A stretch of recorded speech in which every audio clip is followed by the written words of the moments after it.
সেইকাৰণে কৈছে হেন জানি যাৰ ইচ্ছা মুখ্য হৰ কথা পৰীক্ষিত দেৱী শুনিয়ক কৃষ্ণ।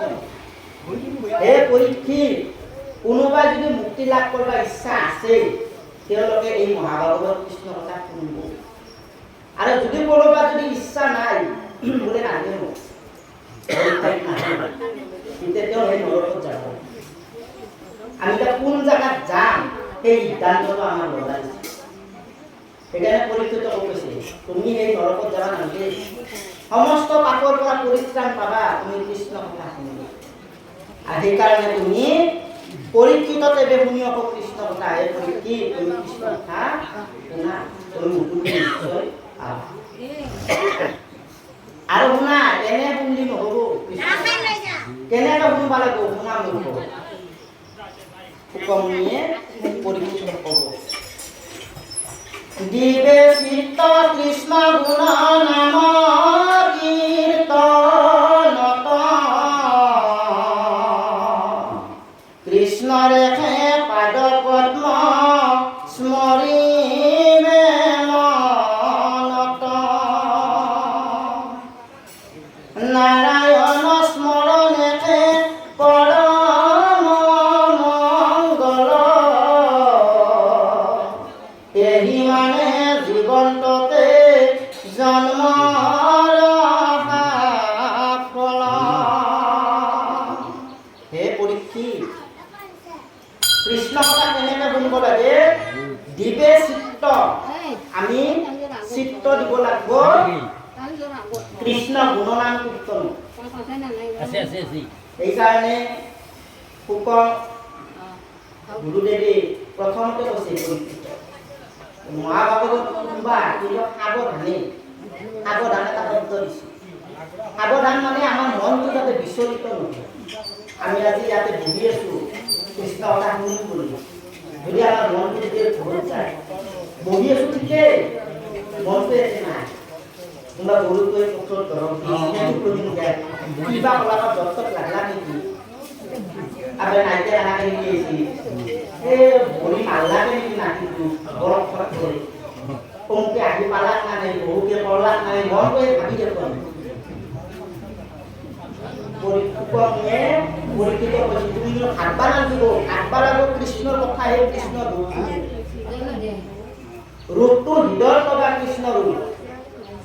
আৰু তুমি কাণেৰে কৃষ্ণ কথা শুনিব লাগে, তেতিয়াহে ইয়াত ফলটি পাবা। আৰু যদি নুশুন কাম নহ'ব। আমাৰ ল'ৰা ছোৱালীবিলাকে স্কুলত যায়, এজন ল'ৰা আছে সি প্ৰত্যেক দিন স্কুলত যায়, কোনো দিন ক্ষতি নকৰে। আৰু যাই প্ৰথম বেঞ্চত বহে, প্ৰথম শাৰীত বহে প্ৰত্যেক দিন। মায়েও ভাবছি বাপৰে ইয়াৰ নিচিনা ষ্টেণ্ড কৰিব দি যাব, একদিনো ক্ষতি নকৰে। প্ৰত্যেক দিনা মাষ্টৰে যি লেখে যি পঢ়ে কিন্তু পৰীক্ষাত আহি ফেইল। কি কাৰণত সি স্কুলত যায় ঠিকে, কিন্তু তাৰ মনোযোগ নাই। মাষ্টৰে লিখৈ কিবা লেখে কিবা, তাৰমানে যাবা লাগে বেছি, আহিবা লাগে আহিছি। আমাৰো এনেকুৱা যদি যাবা লাগে আহিছোঁ, পঢ়বা লাগে পঢ়ছোঁ, শুনবা লাগে শুনছোঁ, পৰীক্ষাত ফেল মাৰোঁ। সেইকাৰণে কৈছে চিত্ত দিয়া ঠিক কৰি ৰাখবা লাগিব। আৰু কৃষ্ণ নাম শুনিব লাগে একান্ত, তেতিয়াহে পাছ কৰিব পাৰিবা। আমাৰো পৰীক্ষা আছে। সেইকাৰণে কৈছে তুমি কৃষ্ণ কথা একান্ত হ'ব লাগে। আৰু কৃষ্ণ ৰূপটো হৃদয়ত তুমি ধ্যান কৰিব লাগে। আৰু নাৰায়ণ স্মৰণ আছে পৰম মংগল, এহি মানে জীৱনটোতে জন্মৰ সফল। নাৰায়ণ নামটো লৈ কোনে মুক্তি পাইছে? আমি সকলোৱে জানো অজামিলে নাৰায়ণ নামটো লৈ মুক্তি পালা। নামৰ মহিমা, তাত নামৰ মহিমাটো দেখুৱাইছে। মাতছে কিন্তু পুত্ৰ, কিন্তু তেওঁ পুত্ৰক মাতাৰ লগে লগে তেওঁৰ পাতবিলাক নহয়, বিষ্ণুদূতে আহি লৈ গ'ল। মহাপাপী কিয় শেষত নাৰায়ণ নাম লৈ মুক্তিৰ পাত্ৰ। এই নাৰায়ণ নামটো সত্যতে যেতিয়া ভগৱন্ত প্ৰভুৱে চাৰিবেদ ব্ৰহ্মাক দিছিল, আৰু এই চাৰিবেদ ব্ৰহ্মাই চাৰি মুখেৰে তিনিবাৰ পঢ়িছিল উঠে গভীৰভাৱে তিনিবাৰ আৰু এই চাৰি বেদৰ পৰা চাৰিটা শব্দ এই নাৰায়ণ নামটো কৈছে ব্ৰহ্মাই কৈছিল এই নাৰায়ণ নাম আৰু এই নাৰায়ণ নামৰ চাৰিটা শব্দ আছে এই চাৰিটা শব্দৰ এটা শব্দ যদি ক'ব পাৰোঁ না শব্দটো ক'লে আমাৰ এখন বেদৰ যিমান ধৰ্ম সেই ধৰ্ম লাভ কৰিব পাৰি নামে বেদ নামে মুকুতি নামে ভক্তি বেদ বেলেগ নাই বেদত কৃষ্ণ নামে ব্ৰহ্মাই চাই কি পাইছে কৃষ্ণ নামে সেইকাৰণে অজানিলে এই নাৰায়ণ নামটো লৈ মুকুতি পাইছে নাৰায়ণ নামৰ মহিমা কোনো ক'ব নোৱাৰে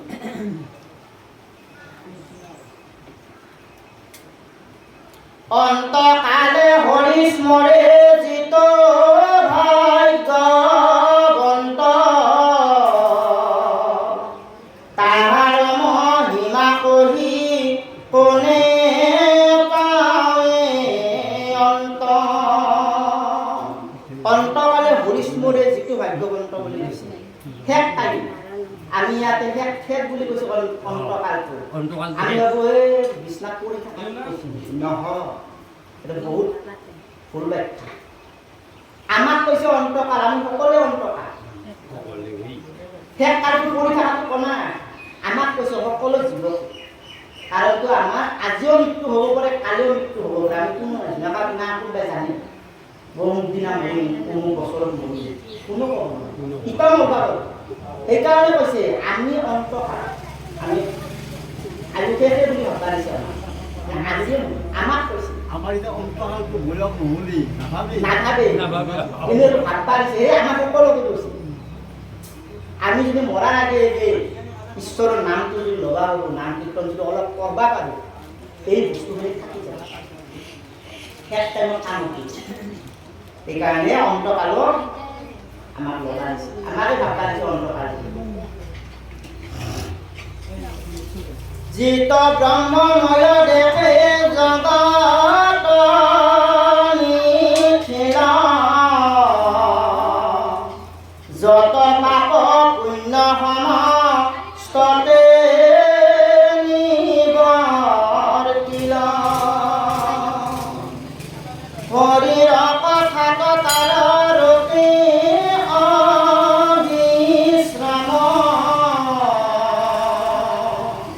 সদায় মুখতনেৰে ৰাম কৃষ্ণ নাম আমাক ব্ৰহ্মই দেখা দিছে জগতখনত সকলোতে ঈশ্বৰ থকা বুলি ভাববা দিছে সকলো জীৱতে ঈশ্বৰ আছে আৰু যিজন ব্যক্তিয়ে ভকতে সকলোতে ঈশ্বৰ দেখা পায় তেওঁজনে সেইজন ব্যক্তিয়ে ঈশ্বৰক লাভ কৰিব পাৰে আমি আজি মন্দিৰত আহিছোঁ ইয়াতে আহি ঈশ্বৰ নাই ঘৰতো আছে তুলসী গছতো আছে জড় জীৱ সকলোতে ঈশ্বৰ আছে বুলি কৈছে আৰু হৰিৰ নাম ল'ব লাগিব এনেকুৱা এটা উদাহৰণ প্ৰহ্লাদে সকলোতে ঈশ্বৰ থকা বুলি দেখা পায় সকলো যেতিয়া পিতাকে গুৰুগৃহত বামানয় শাস্ত্ৰ শিক্ষাৰ কাৰণে কৈছিল শিক্ষা শেষ হোৱাৰ পিছত প্ৰহ্লাদক হিৰণ্যকশিপুৰ ওচৰত আনি দিলে যে তোমাৰ পুত্ৰক সমস্ত শিক্ষা লাভ শিকাব লগা বাকী নাই সমস্ত শিকি এতিয়া হিৰণ্যকশিপুৰে বাপেকে প্ৰহ্লাদক মাতিছিল বাপা শুন গুৰুগৃহত কি কি শিক্ষা মোক কৈছোঁ বোলে পিতা মই এটা বস্তু শিকিছোঁ অনন্ত কোটি ব্ৰহ্মাণ্ডৰ ভৰি অধিকাৰী ভগৱানে আচল ঈশ্বৰ তেওঁহে স্বামী তেওঁহে পিতৃ তেওঁহে পালন কৰ্তা এতিয়া হিৰণ্যকশিপুৰ বিৰাট খং উঠিলে খালি হৰিৰ নামে থকা হৰিৰ নামে লৈ থকা মোৰ শত্ৰু কৃষ্ণ বিষ্ণু শত্ৰু আৰু সেই শত্ৰুৰ নামে তই লৈ থাকা বাৰে বাৰে কৈ আছোঁ বিৰোধী কৰিব লাগে কৃষ্ণ মাৰিব লাগে অমুক প্ৰভু ভগৱন্ত প্ৰভু দেখা নহয়। প্ৰহ্লাদে বুজয় বাপেকক নহয় ভগৱান কৃষ্ণ হে তুমি ঈশ্বৰ নহয়, বাপেকে নহয় মোৰ ঈশ্বৰ। কৈছে হৰি হৰিকে আছা আজি হৰি দেখি দিবা ক'ত আছে ঘূৰি হিৰণ্যকশিপুৱে পিতাকে প্ৰহ্লাদক কয় হৰি ক'ত ভগৱান ক'ত আজি তুমি দেখি দিবা। এই পিতা হৰি সকলোতে আছে, তোমাৰ দেহতো আছে, সকলোতে মই দেখা পাই আছো। কি ভগৱান সকলোতে দেখা পাইছে মইতো দেখা নাপাওঁ। তুমি ঈশ্বৰক ধ্যান কৰছ না তুমি কিয় কৰিম কাৰণ অজ্ঞানী নেদেখে ঈশ্বৰ।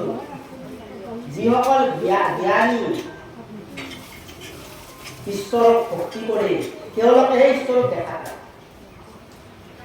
যিসকলে ভক্তি নকৰে তেওঁলোকে ঈশ্বৰক দেখা নাপায় বুলি কৈছে। হিৰণ্যকশিপুৱে ঈশ্বৰক দেখা নাই কিন্তু প্ৰহ্লাদে দেখি আছে। তেতিয়া বাপাকে খৰ্গ তুলি লৈছে হিৰণ্যকশিপুৱে তুমি আজি ঈশ্বৰ মোক দেখি দিবা বাৰু কি ঈশ্বৰ দেখি দিবা নহয় তোমাৰ শেষ জীৱন শেষ। হৰিয়ে তোমাক কেনেকৈ ৰক্ষা কৰে চাওঁ ক'ত ভগৱান আছে দেখে দি ক'ত আছে। এতিয়া প্ৰহ্লাদে দিব লাগে স্তম্ভটো এই কুটাটো যে দেখছ পিতা ইয়াতে মোৰ প্ৰভু ৰখি আছে। কুটা ক'ত প্ৰভু আছে ক'ত বিষ্ণু বোলে নহয় ইয়াতে দেখা পাই আছো। যেতিয়া হিৰণ্যকশিপুৱে লাগছে নিদিলা ইয়াৰ লগে লগে তাৰ পৰা কি আবিৰ্ভাৱ হ'ল নৰসিংহ। আৰু নৰসিংহ ৰূপ ধৰি হিৰণ্যকশিপুক নিধন কৰিলে। তাৰ আগতে প্ৰহ্লাদক কিমান শাস্তি দিলা, কপত তেলত ভাজিছি, সাগৰত পেলাই দিছি, হাতীৰে গছকিছি, পৰ্বতৰ কাটিলত ফেলে দিছি, কিন্তু প্ৰহ্লাদৰ একটা গুমো লৈ ল'ব নোৱাৰিলে। কি কাৰণ প্ৰহ্লাদৰ কি আছিল হৃদয়ত কৃষ্ণ আছিল আৰু মুখত ভগৱান আছিল। সেইকাৰণে তেওঁক একো কৰিব পাৰে। সেইকাৰণে আমাকো কৈছে যদি ঈশ্বৰৰ ৰূপটো তোমাৰ হৃদয়ত থাকে মুখত যদি নাম থাকে তোমাক কোনো একো কৰিব নোৱাৰে। ভগৱানে সৰ্বদাই সহায় কৰিব। তাৰে পিছত হিৰণ্যকশিপুৱে নিধন হ'ল মৰিল। আৰু নৰসিংহ যি ৰূপ সেই ৰূপটো এনেকুৱা ৰূপ ধাৰণ কৰিছে ভগৱানৰ প্ৰভুৱে ওচৰত কোনো আহিব নোৱাৰে। জয়ে চাই বহে জুই লাগি যায়। কি কৰে দেৱতাবিলাকৰ ভয় লাগে চব কৰিছে ব্ৰহ্মাৰ তাকে গৈছে 33 কোটি দেৱতা যেইটা সৃষ্টি ধ্বংস হয় কিবা এটা কৰ্ম কৰিব লাগে, কিবা এটা উপায় কৰিব লাগে। নৰসিংহৰ কম খাব লাগে নহ'লে সৃষ্টি নাতি আমিও হ'ব লাগে। জয়ে চাই বহে নহয় ব্ৰহ্মাই যেতিয়া শিৱক কৈছে তুমি যাও নৰসিংহৰ ওচৰত তেতিয়া শিৱ কৈছে বাকী যাবা নকৰোঁ প্ৰভু মহা কম হৈছে মই যদি ওচৰত যাওঁ মোক ভস্মীভূত হৈ যাব মই জ্বলি যাব মই যাব পাৰোঁ। কোনো দেৱ দেৱীয়ে সাহস কৰা নাই যাব পাৰে আৰু মৰেও যাব। ভগৱানৰ যেতিয়া খং উঠিব তাতে কোনো যাব নোৱাৰে। কিন্তু ব্ৰহ্মাই বহুত ভাবি চিন্তি এটা উপায় পালা যে ভগৱন্ত প্ৰভুৰ খং থামাব পৰা একবিধে অস্ত্ৰ আছে, সেই হৈছে একান্ত ভকত হোৱা। ভকতেহে ঈশ্বৰৰ খং থামাব পাৰে। ভকতৰ কথাহে ভগৱন্ত প্ৰভুৱে শুনে। সেনেকুৱা ভকত কোন? সেনেকুৱা ভকত একজনেই আছে, সেইজন হৈছে প্ৰহ্লাদ। প্ৰহ্লাদক পঠিয়াই দিয়া। প্ৰহ্লাদক দেখা পোৱাৰ লগে লগে খং থামিলে ভয়ো হ'ল। দেৱতাবিলাকে প্ৰহ্লাদক স্তুতি কৰিছে যে তুমি যাও ভগৱন্ত প্ৰভুৰ খং। যেতিয়া হাজু কৰি প্ৰহ্লাদে নৰসিংহৰ ওচৰত গেল নৰসিংহৰ খং থামি যায় আৰু লগে লগে আহি যে সেনেকুৱা ভকত হ'ব লাগিলে ঈশ্বৰৰ ৰূপটো হৃদয়ত থাকিব লাগে আৰু মুখত হৰিৰ নামটো থাকিব লাগে, বিশ্বাসটো থাকিব লাগে। আৰু বিশ্বাস অবিহনে কিন্তু নাম ল'লেও কাম নহয়।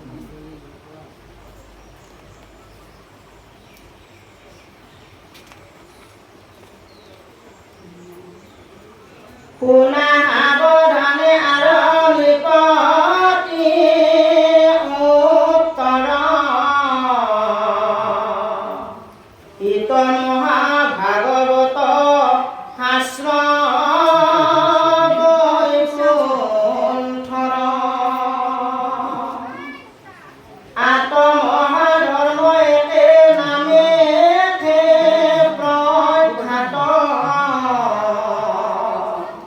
শ্ৰৱণ মাত্ৰকে কৰে কৃষ্ণ সাক্ষাৎ। এই মহাভাগৱত শাস্ত্ৰ আজিৰ নহয়, হাজাৰ হাজাৰ ঋষি মুনিৰ সিদ্ধান্ত ভৰসা বিশ্বাস এই মহাভাগৱত। আৰু এই মহাভাগৱতত কি আছে? হৰিৰ নাম আছে। আমি যিমানবিলাক পুৰাণ পাওঁ চববিলাকতে 6 ৰস আছে। মহাভাগৱত পুৰাণত 10 ৰস আছে। কীৰ্তনত 5 ৰস, নাম ঘোষাত 4 ৰস। সেইকাৰণে মহাভাগৱত শাস্ত্ৰৰ উত্তম। আৰু এই মহাভাগৱত শ্ৰৱণ মাত্ৰকে কৰে কৃষ্ণক সাক্ষাৎ। মহাভাগৱত শুনাৰ লগে লগে কৃষ্ণ দৰিখন পাৰ কৰি গৈছে। মহাভাগৱত শুনাৰ লগে লগে কৃষ্ণ দৰিখন পাৰ কৰি গৈছে। আজি শুনছো ইয়াতে এই ঠাইত বৈকুণ্ঠপুৰী। আৰু এই বৈকুণ্ঠপুৰী ভগৱন্ত প্ৰভু আছে। নাৰদে সুধিছিল ভগৱন্ত প্ৰভু, আচলতে তুমি ক'ত থাকা, ক'ত থাকি বেছিকৈ ভাল পোৱা? এতিয়া মাধৱ গুৰুদেৱে নামঘোষাত প্ৰকাশ কৰিছিল, একান্ত ভকতভাৱে নিৰ্গুণ কৃষ্ণৰ গুণনাম গাঁৱৰ এটা মুখীয়া যথাৰ্থ বৈকুণ্ঠত পৰি পৰি জটিল হৃদয় দেৱী থাকা হৈ সাক্ষাৎ কথা যে যিসকল একান্ত ভকতে মোৰ গুণনাম গাই থাকে সেই ঠাইত মই বৈকুণ্ঠতো নাথাকো, মই যোগী হৃদয়তো নাথাকো। যিসকল ভকতে মোৰ নাম গুণ গাব সেই ঠাইত মই উপস্থিত। আজি ঈশ্বৰৰ নাম গুণ হৈ আছে ইয়াত, শ্ৰৱণ কীৰ্তন কৰি আছো মহাভাগৱত। ইয়াত ভগৱন্ত প্ৰভু আহাৰ হৈছে। আজি আমি দৰিখন পাইছোঁ। যেতিয়া পৰীক্ষিত শুকমুনিয়ে 7 দিন 7 ৰাতি মহাভাগৱত শুনাইছিল, শেষৰ দিনা শুকমুনিয়ে পৰীক্ষিতক সুধিছিল, ৰাজা 7 দিন 7 ৰাতি শুনিলি আৰু কিবা শুনবা লগা ইচ্ছা আছে না, কিবা জানবা লগা ইচ্ছা আছে না ভাগৱত? পৰীক্ষিতে কৈছে যে গুৰুদেৱ মোৰ আৰু কোনোবা জানবা লগা ইচ্ছা নাই, তোমাৰ কৃপাত মই সকলো পাইছোঁ, সকলো জানিছোঁ। বোলে কি জানিছোঁ তুমি কোৱাচোন, অলপ কৰিলে হ'ব।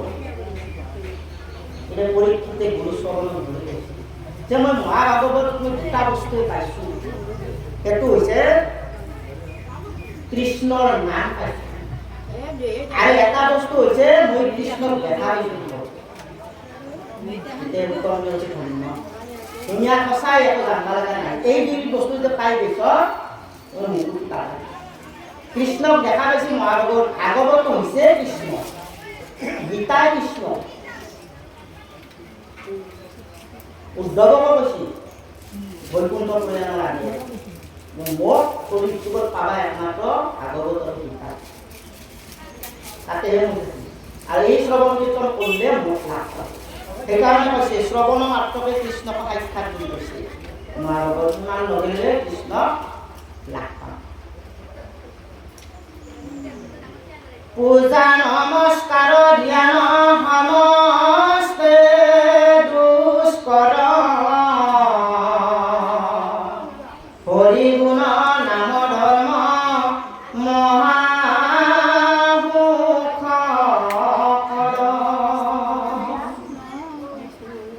স্ত্ৰী বাল্য বৃদ্ধ সমস্তৰে অধিকাৰ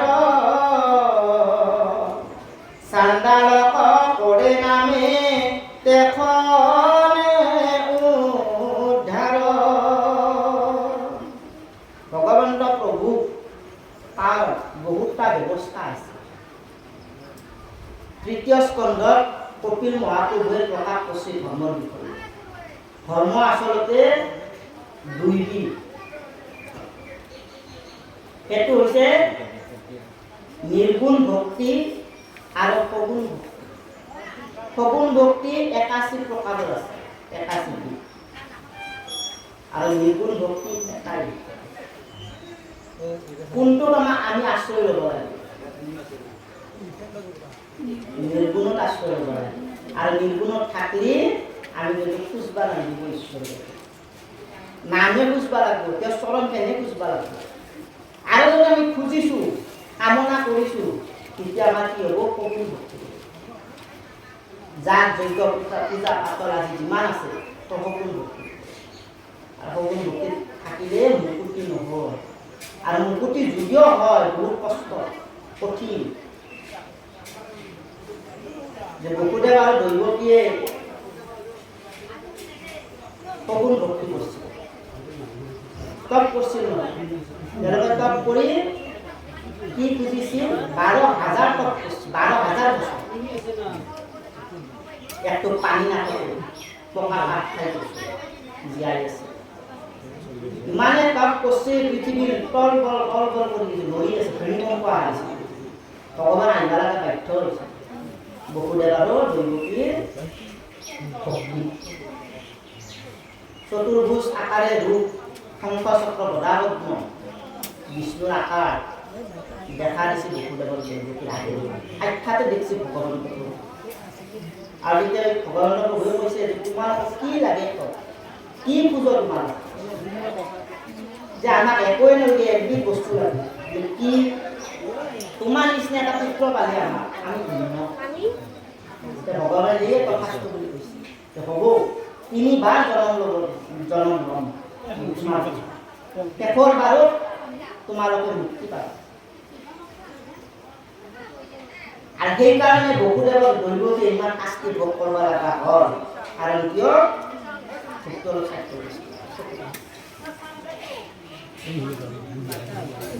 কিয় শাস্তি ভোগ কিয় 3 বাৰ জন্ম গ্ৰহণ কৰিব লগা হ'ল ভগৱানক পাইও আৰু কিয় তেওঁলোকে কামনা কৰিছিল মায়া খুজিছিল পুত্ৰ খুজিছিল পূজাৰ কাৰণে তেওঁলোকে 3টা জনম বহুত কষ্ট ভোগ কৰিব লাগে হয় না নাই কংস ৰাজাই কিমান অত্যাচাৰ কৰি তেওঁলোকে ভগৱানক পাইছিল এতিয়া মুক্তি হ'ব লাগিছিল কিন্তু মুক্তি নহয় কিয় নহয় কামনা খুজিছিল সেইকাৰণে আমাক কৈছে কামনা একো নুখুজবা খুজিব লাগে তেওঁৰ চৰণ তেওঁৰ নাম এই বস্তু বুজিব আমি খুঁজলে কিন্তু মুক্তি নহ'ব শাস্তিহে হ'ব পাবা কিন্তু সময় ল'ব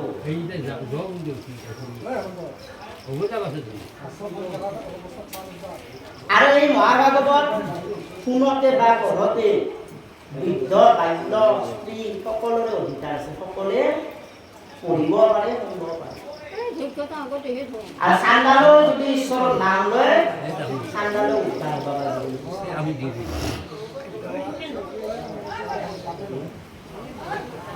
নামে হাৰে যাৰ জনমত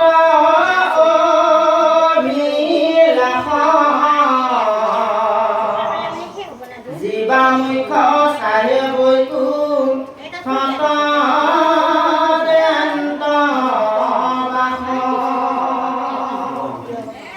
কৃষ্ণৰ নামে সাধে যাৰ যি অভিলা কৃষ্ণৰ নামতে কোনোবাই যদি যাৰ যিটো খুজে কাৰোবাৰ যদি মুকুতি খুজে সেইটোও পাব আৰু যদি বৈকুণ্ঠত বাস দিব বুলিছে ঈশ্বৰৰ নাম বৈকুণ্ঠত ঘৰ দিব ঘৰ আছে বৈকুণ্ঠত জাগা আছে যদি ঈশ্বৰক ভক্তি কৰা অভাৱ থকা মানুহৰ অভাৱ নৰকত বজাই হৈ গৈছিল কলিত যুগত বৈকুণ্ঠ প্ৰাপ্তি দুৰ্লভ সহজ যদি এই একান্ত মানে লৈ ঈশ্বৰৰ নাম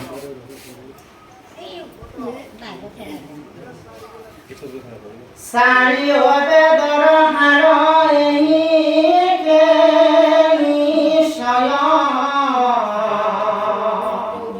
জানি পৰীক্ষিত তুমি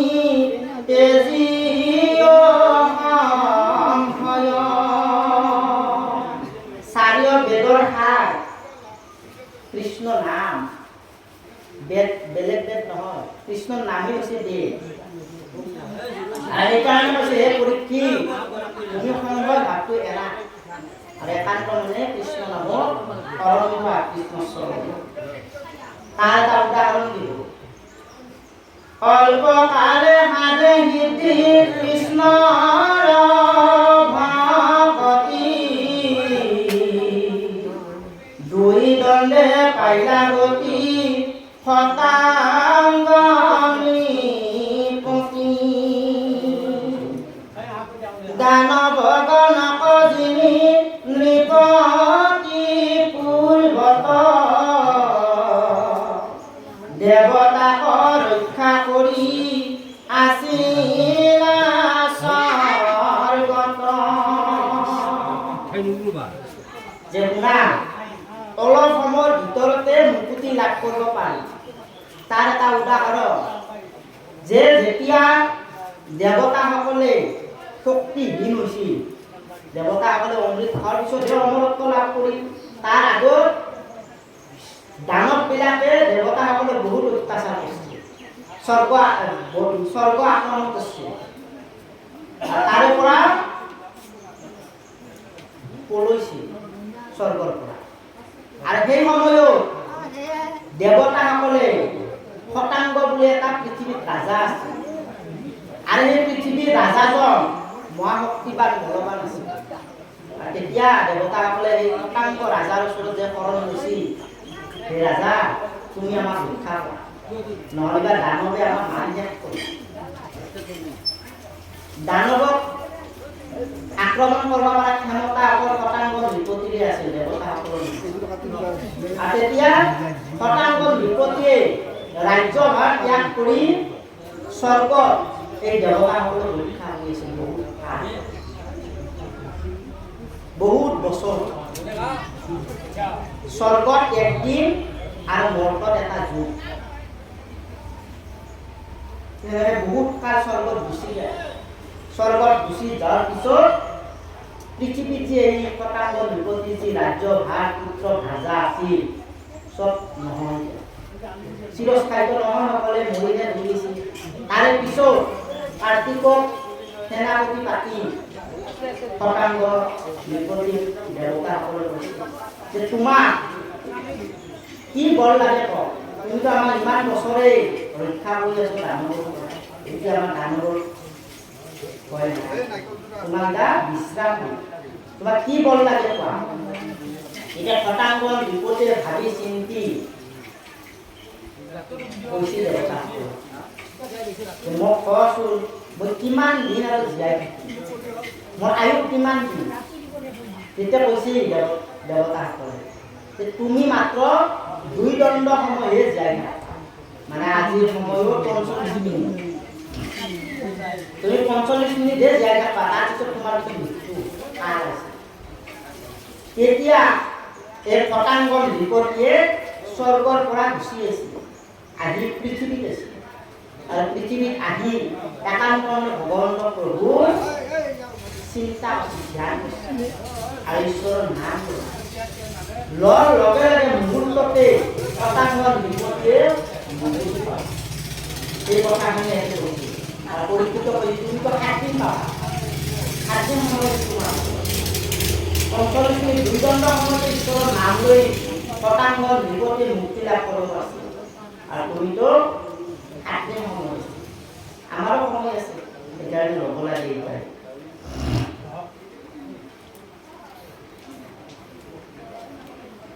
এটা